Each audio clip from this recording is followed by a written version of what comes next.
sing. Oh, they tell me of a home far beyond the skies. Oh, they tell me of a home far away. Oh, they tell me of a home where the storm clouds rise. Oh, they tell me of an unclouded day. Oh, the land of cloudless day. Oh, the land of unclouded sky. Oh, they tell me of a home where the storm clouds rise. Oh, they tell me of an unclouded day. Oh, they tell me of a home where my friends have gone. Oh, they tell me of that land far away, where the tree of life in eternal bloom sheds its fragrance through the unbright day. Oh, the land of cloudless day. Oh, the land of unclouded sky. Oh, they tell me of a home where the sun rise. Oh, they tell me of an unclouded day. Oh, they tell me of a king in his duty there, and they tell me that my eyes shall behold where he sits on the throne that is whiter than snow, in a city that is made of gold. Oh, the land of cloudless day. Oh, the land of unclouded sky. Oh, they tell me of a home where the storm clouds rise. Oh, they tell me of an unclouded day. Oh, they tell me that he smiles on his children there, and his smile drives their sorrows away. And they tell me that no tears ever come again in that lovely land of unclouded day. Oh, the land of cloudless sky. Oh, the land of an unclouded sky. Oh, they tell me of a home where the storm clouds rise. Oh, they tell me of an unclouded day. Page 877, 877. Won't it be wonderful there?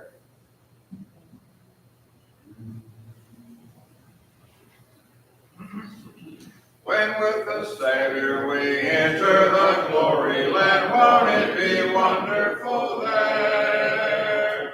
Ending the troubles and cares of a sorry land, won't it be wonderful there? Won't it be wonderful there? Having no burdens to bear, joyously singing with heart bells all ringing. Oh, won't it be wonderful there?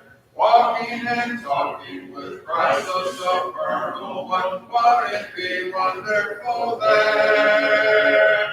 Praising, adoring the matchless eternal one, won't it be wonderful there? Won't it be wonderful there? Having no burdens to bear, joyously singing with heart bells all ringing. Oh, won't it be wonderful there? There where the tempest will never be sweeping us, won't it be wonderful there? Sure that forever the Lord will be keeping us, won't it be wonderful there? Won't it be wonderful there? Having no burdens to bear, joyously singing with heart bells all ringing. Oh, won't it be wonderful there? page 909, 909 for the children.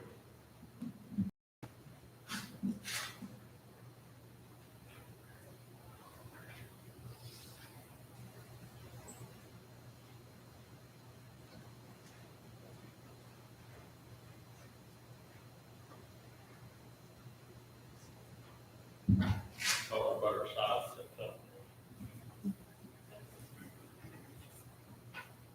All right, am I on the air here? We ready to go?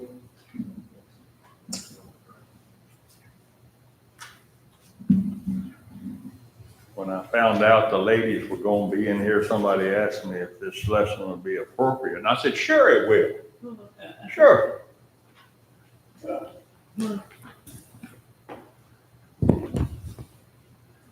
Sure it will.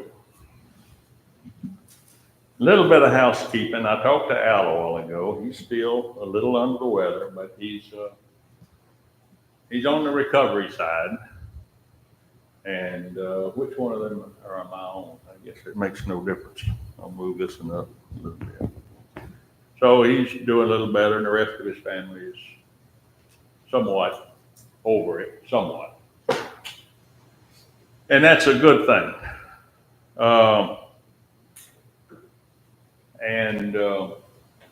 Tonight, as you can see, what I had in store for this group, the ideal of forgiving one another. When I think about this subject, and I don't intend, I think, tonight to plow any really virgin soil with my comments, but I think about slavery. In 1861, our country went to war over slavery, among other things. It's a war that pitted brother against brother, family against family, neighbor against neighbor. It was a terrible war. A lot of people died.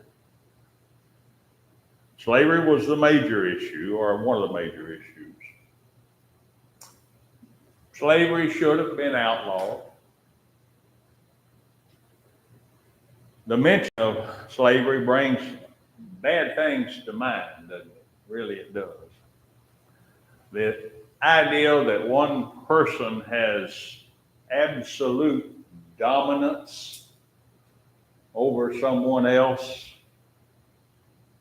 that doesn't sit good with it, does it?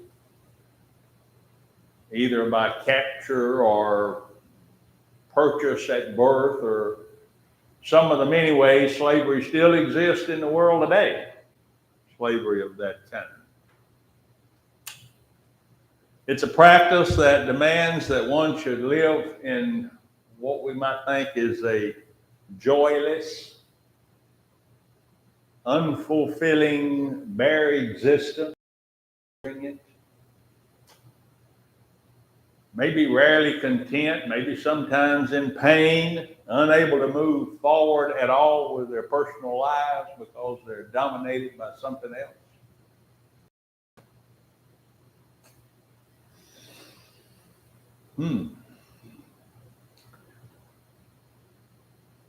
Slavery is still practiced in some countries. You can hear little tidbits around in our own news media that it may be going on here, particularly with the onslaught of the folks that come across the border in the last few years. But that's just alluded to. No, time will tell on that, I think. It is seen in migrant farm workers. Servitude appears in the Asian communities in our country sometimes. Some of the folks coming from the Asian countries, particularly California, I think servitude shows up there. But I'm going to suggest to you that there are other ways in our lives where slavery is still in existence. Still in existence. Now, before I jump into this, I must give a little bit of a disclaimer. I don't come tonight with these remarks based on anything that I'm aware of within our group. Okay, I must say that. In fact, our group, I don't think really struggles with this that much. I just don't see it. You know, we don't have a real problem. But the one way to avoid the issue is to keep folks informed and to understand it more fully. And that alone, information will help all of us to avoid it. It's necessary that we stay away from this. We have a good group here. My comments is not about something that might be or you suspect might be out there. That is not the case as far as I know. Let's see if this thing works. I need to do that. Slavery is bad. I think it, in some subtle ways, still exists. Be careful about that. Let's look at something here. Jesus in the Sermon on the Mount makes this statement along with a whole lot of things. This is about as cut and dried as you can get on what we ought to do and what we ought to do. Okay? This is it. We go a lot of places and find some information on this subject, but this here is about as pointed as it'll get. He says, for if ye forgive, that if is a big old word. If ye forgive men their trespasses, your heavenly Father will also forgive you. If. And the flip side, but if ye forgive not men their trespasses, neither will your Father forgive you your trespasses. There's one thing for sure we all desire, and there's no doubt in my mind about it. We desire forgiveness. We don't want to leave this world with a big string of things that we have not been forgiven for. We work toward forgiveness. Who of us doesn't pray a prayer every day or 2 or 3 times a day and say, Lord, forgive me. Forgive us our trespasses. We want that forgiveness. That's just slam dunk Christianity. Gotta have it. But look here what he says. He ties it into forgiveness. Jesus speaking, if. No if and buts. No way to waller around and sneak out the back door. We've got to get this straight. There can't be no problems.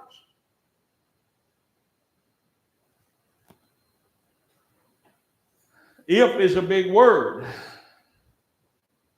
And we all wrestle with this. None of us are above it. We all wrestle. It sneaks up on us. We have to bite our tongue. And on our best days, we fail. Here. We have to get a handle on this. All of us are seeking forgiveness. It's the only hope we have. But let's skip down somewhere now.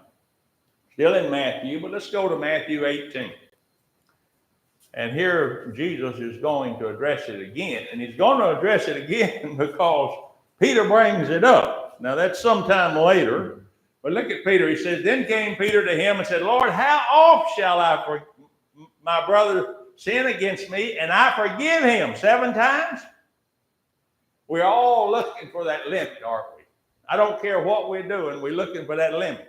I want to know how I can get good house insurance the cheapest. Okay? Where I can buy my gas the cheapest.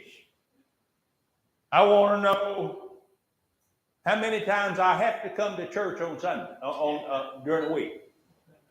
You know, we shopping for that. Some are oblivious that it's out of love for Christ. It has nothing to do with the numerology. But we're shopping for that. We're always looking for that limit. What's the least I can put in the offering or something? We're just looking for limits. And here's Peter. Maybe he still remembers what Jesus said in Matthew 6, maybe. But here he's shopping for a limit. How many times? Bare minimum's what he was looking for, or at least a number. Jesus saith unto him, I say not unto thee until 7 times, but until 70 times 7. Now, how many is 70 times 70, some of you young people? 490. Very good. That Logan is on his game. 490 times. So what that means is, all I got to forgive you for anything you're doing against me is 490 times. Is that right, Logan? Good. I'm glad you changed that answer. What Jesus is telling him is, keep on keeping on. That's what he's saying. Keep on keeping on. There is no limit. Peter was saying, well, maybe 7, that's kind of that 7 is a full number, complete number, right number. That ought to be good. 7 times. And Jesus says, no, 70 times 7, making it really something way on out there. And really what he was saying was, there is no number. That's what he was saying.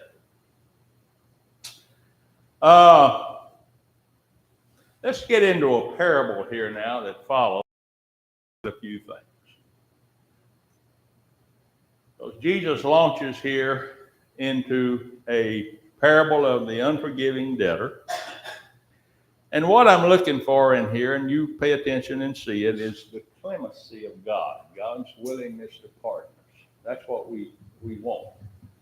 Because when all is said and done, we're not going to get this. We're not. And we're going to need some clemency. We're going to need a little help from God. Now, he's eager to do it because he don't want to see any of us to be lost. And God loves us. But clemency is what we're looking for. Jesus says, therefore is the kingdom of heaven likened to a certain king, which would take account of his servants. And when he had begun to reckon, one was brought into him which owed 10,000 talents, but for as much as he had not to pay.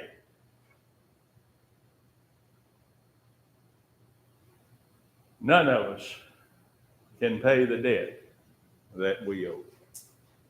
None of us.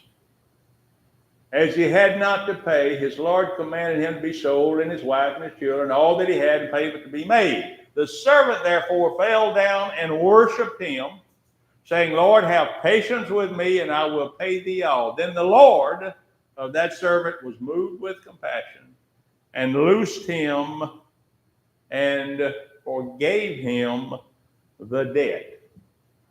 That's where we want to be. That's where we want to be.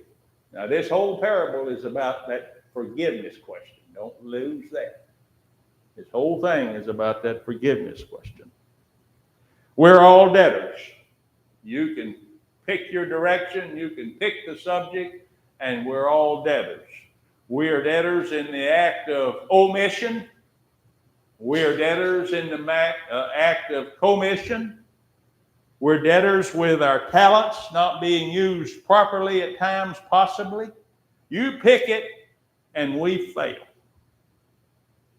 We're debtors. And there is an account of all of this, and we will struggle with it. Let's look at another slide here. It says in Romans 3:23, for all have sinned and come short of the glory of God. That's us. And in Revelations, there's some language there that suggests something about that book of life. And when we stand up there and we are judged, well, read it. It says, and I saw the dead, small and great, stand before God, and the books were open, and another book was opened, which is the book of life. And the dead were judged out of those things which were written in the books. So not only are we fouling up, it's being recorded. There won't be any doubt. Judgment scene. We'll have to answer for that. The debt of sin is a great sin. Some might be wondering now just how much sin out there. Where do I really stand? I want you to look at something that David wrote in Psalms 40. Listen to what he said. And I know some of the Psalms were written by various authors. This particular one is David's writing. Look at what he says in Psalms 40 and 12. For innumerable evils have compassed me about, mine iniquities, that's his sin now, have taken hold me so that I am not able to look up. Shame possibly involved there, being insinuated. Shame.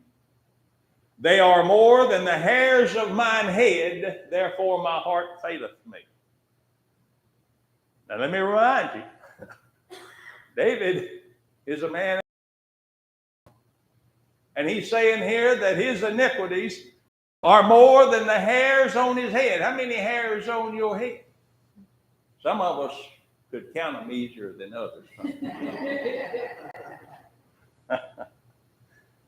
But we all recognize that they are a lot. This is David. Are we better than David? See, we got an issue here. And I want us to see it. I'm sort of, as Daddy would say, rubbing your nose in it a little bit. But we have an issue. We have a debt. Going back to what was said a while ago in verse 25, it says, he had not to pay it. How are we going to pay it? We need forgiveness. And that takes us all the way back to that if, doesn't it? If. Have patience with me and I will pay it all, verse 26. He was looking for clemency. And you and I need clemency. We need it. But the Lord was moved with compassion. He loved us. He loosed him. He pardoned him. Okay. Pretty good story so far. But it gets a little dicey. Let's go a little further. Here's the other side of the issue. But the same servant went out, found one of his fellow servants, which owed him 100 pence. He laid hands on him, took him by the throat, saying, pay me that thou owest. And his fellow servant fell down at his feet and besought him, saying, have patience with me, and I will repay thee. Sounds like something we just heard, right? Yes. And he would not, but went and cast him into prison till he should pay the debt. Okay. Pretty straightforward here. The servant's unreasonable severity toward his debtor. You know, a lot of the issues between folks are trivial. When folks get sideways with each other, it's usually very trivial. That's been my experience, been my personal experience. Okay. But sometimes we can let a small thing get to be a big thing if we don't handle it right. And we're real good sometimes at not handling it right. He didn't speak to me, so I'm not talking to him. Yep. I was in the hospital and the preacher didn't come to see me. See, all of these things just spin off into issues. And at how many times we get at odds with each other, and the real problem is just poor communication. And that's it. That's been my experience. Oh, there are other things that get in there. I'm not saying that's all of it, but a lot of times when you find an issue with somebody, it's just, if they'd just sit down over a cup of coffee, it would all go away. And we know that. And I've seen that, and you've seen it, you witnessed it, and you've been a part of it.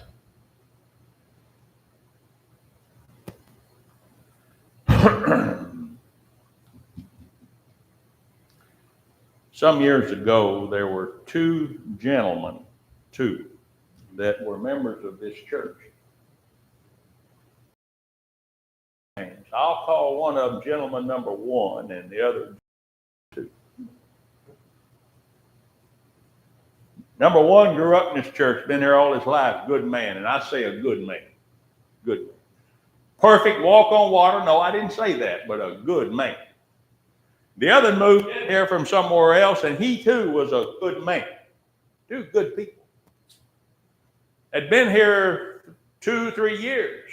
And I was in conversation with gentleman number one, and he said, I don't know about that guy. There's something about him. I'm not comfortable. I don't know about that guy either. Some things he said I don't quite understand. I'm not sure about that guy. I was shocked. I didn't know there was an issue. I was shocked. And I told number one, I said, look, you got this fellow wrong.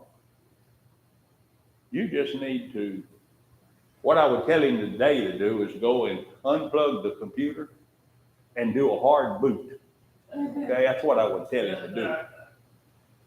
In other words, just forget what you think and go sit down and drink coffee with him. And he took my advice. And within a few weeks, they were best of buddies. And the issue was all over with. And I tell it because it's a good story. Not all of them turn out to be good, but that was good. And the only thing is, somebody heard something wrong or thought they heard something wrong, and rather than charge ahead and get it straight, they went the other way. Now, I know none of you have ever participated in anything like that, so I'm wasting my time saying it. But just in case you run into an experience like that, you'll know what to do, okay? It's amazing how communication mostly are the issues. Just go spend a little time, get to know it. Won't solve everything, but be surprised how much. The servant had him cast in prison. Not good.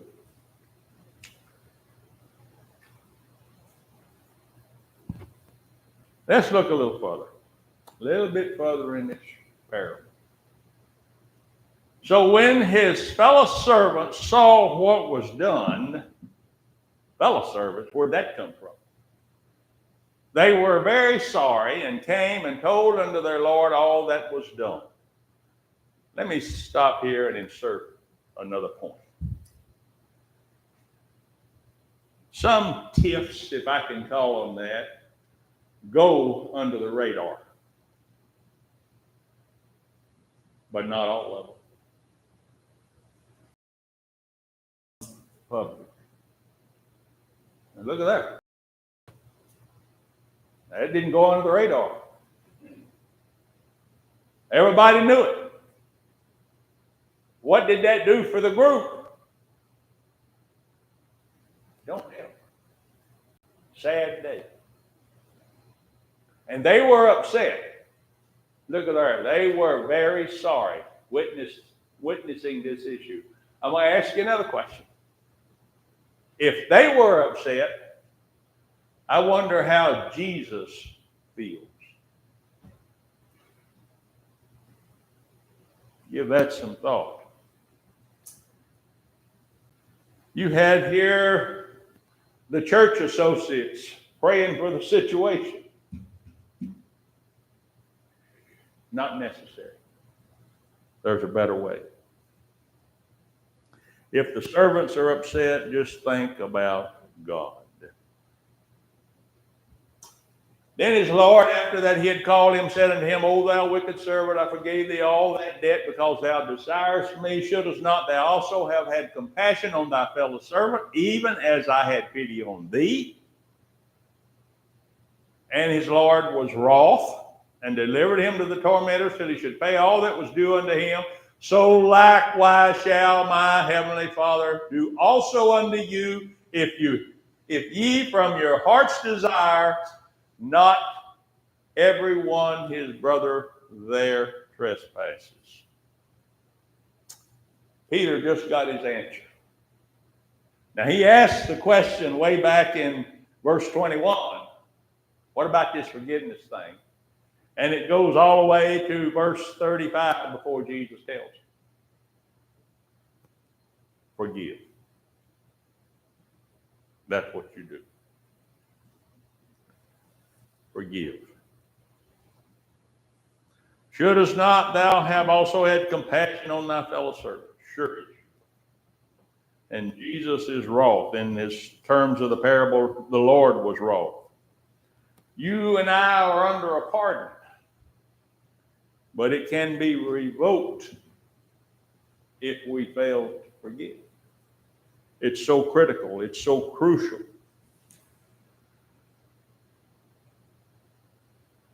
let's look at a few other things, and I will wind up my remarks. Paul had some things to say about forgiving, and we're familiar with these verses. Ephesians 4:32, and be ye kind one to another. There's a host of one another verses, host of them in the New Testament. Here's one of them. Tender-hearted, forgiving one another, even as God for Christ's sake hath forgiven you. There's the whole ideal restated. We have to forgive. We have to look past. We have to move on. Colossians 3:13, forbearing one another. That means when they are weak and maybe not really easy to deal with, we deal with them anyway, forbearing one another and forgiving one another. If any man have a quarrel with any, even as Christ forgave you, so also do you. There's that parable captured again, verse simply stated. You might ask the question, when should I take care of this? Well, Jesus answers it pretty good in Matthew 5:24. He says, leave there thy gift before the altar and go thy way. First be reconciled to your brother and then come and worship. That's what he said. What you're doing in the church house, glaring across the way at your brother that you're mad at. What are you doing that for? That's essentially what's being captured in that. And yet, sometimes we can do it. Even good men can do it.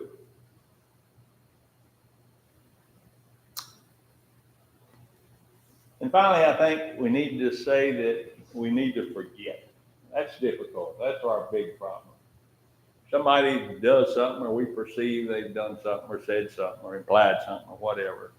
We struggle with the forgetting part, and that's a big deal. I knew a person that, I'm not a psychologist now, so don't misunderstand. But I knew a person who undoubtedly back in their early days was seriously or greatly offended by a person with a particular last name. Well, okay. What was interesting about it is every time that person came in contact with anybody, they could be from Timbuktu or anywhere in the world that had that last name, don't trust them. Can't trust them. Be careful about them. I'm telling you, this is true. It's sad, but it's true. They were hung up on that name, and anybody with that name wasn't no good. Wasn't happy, was it? No, it wasn't. But true story. We need to overlook, omit, or neglect intentionally. That is that part of the definition of forgiving. I like that expression, to neglect intentionally. Now, I'm kind of lucky. I'm getting to the point where it's easy for me to forget. I don't hang on to it near as long as I might have at one time. So it's coming easier for me. But we need to work on forgetting, because all of us stick our foot in our mouth. And we need that. We need it for the group, and we need it when we stand before the great I am. Al used this verse the other day, and I forget where we were at. I think it was him, but I'm on I think I have it. Let's see what I got. Yes, I do. And Joseph called the name of the firstborn Manasseh, for God said, he hath made me forget all my toil and all my father's house. Joseph had a lot to forget. He had some brothers to forget. He had what the Egyptians had done to him to forget. And he struggled with that, no doubt, because he was human. And he acknowledges here that God helped him. So I think we can call on God in our prayers to help us forget some of the things that may have been done to us. And I use that because a lot of times what we get stirred up about is a may or a maybe. And then with a little conversation, we find out it wasn't there at all. We have to be careful with this. But God can help you. You struggle with that. Also, another point that I would mention to you. One of the worst things that I think we can do is when we think we've been offended is, of course, we shouldn't be telling anybody else. We got a problem, we need to go talk to the individual. That's obvious. But every time we rehash it in our mind, we etch it deeper in our gray matter. And if we're guilty of telling other people, we're etching it deeper in our gray matter. And if we can go and tell enough people and really get it anchored in, maybe it's possible that we never forget it. And that's not where we want to go. We need to think about that. We got an issue, hitch up our pants, square our shoulders, and go address it in a timely fashion. And most of the time, it'll wind up being nothing. And that's my take on that. I want to read to you something here that I didn't write. A man by the name of David Chadwell wrote this, and I run across it, and he was addressing this issue. And so I'm going to read these 3 or 4 paragraphs, and then we'll sing the invitation song. But he is hitting dead on what I've been trying to say tonight. I want you to listen carefully, and I'll put my glasses back on so I can read it. And he's talking about slavery here, inferring that again. Because, see, all of this makes us slaves in a way. It really does. Listen to what he says. He said, the mind is a powerful force in our bodies, and a mind that cannot forgive condemns the body to such actions. People enslaved mentally to bitterness, jealousy, envy, anger, or vengeance lives an unfilled and joyless existence.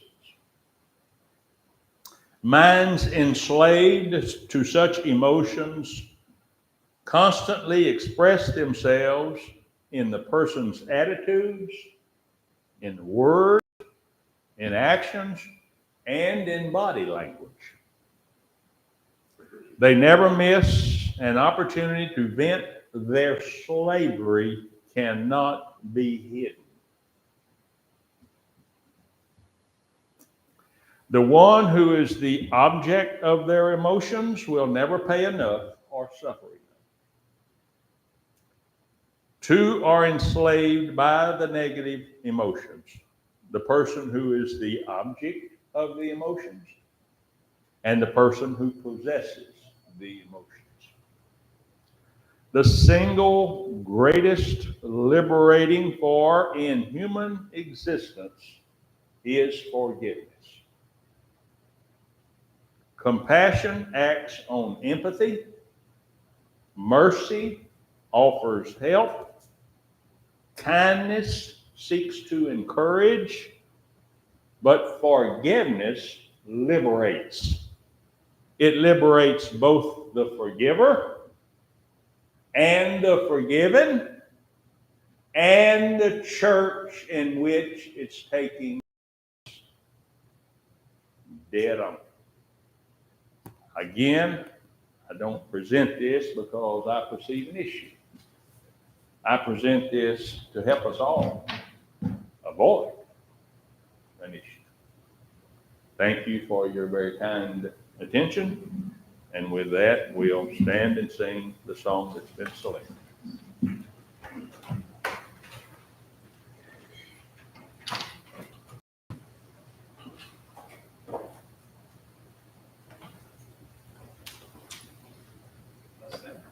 There There's a fountain, it is for you and me. Let us haste, oh haste to its spring.